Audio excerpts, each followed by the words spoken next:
Tonight, well, a horrifying scene inside a church near St. Louis. Initially thought it was some kind of skit. Tonight, prosecutors have charged a man with murder and aggravated battery after they say he shot a pastor and stabbed two other men. Police say it happened as Pastor Fred Winters was starting his Sunday sermon at First Baptist Church in Maryville, Illinois. They say 27-year-old Terry Sedlacek walked up to Winters, exchanged words with the pastor, and then opened fire with a pistol. The witnesses there describe Winters using his Bible to actually deflect some of the bullets, spraying pieces of paper into the air, as they describe it, like confetti. In the end, the coroner reports it was one single bullet right through the heart that killed the pastor.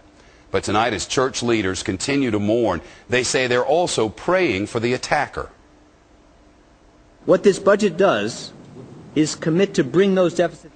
Well, that's clearly the wrong soundbite, but they made it very clear today that theirs is to forgive and that they and the congregation would be praying for the man accused in this shooting.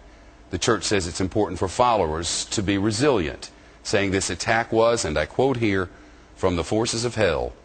Tonight we're learning much more about the man who was allegedly behind that attack. This man, including his note apparently left inside his daily planner. Steve Brown live on scene for us tonight. Tell us about that. We are told that the two words written on yesterday's date in Sedlacek's daily planner were Death Day. When you combine those two words plus what police tell us were the weapons that Sedlacek carried into this church yesterday, a .45 caliber handgun with 30 rounds of ammunition, plus a 4-inch knife, it suggests a level of planning for a level of violence that we have yet to just scratch the surface as to motive. Police say they don't even have one yet. You know, Steve, there's a report tonight that the suspect may have a mental illness, and there's word of Lyme disease as well.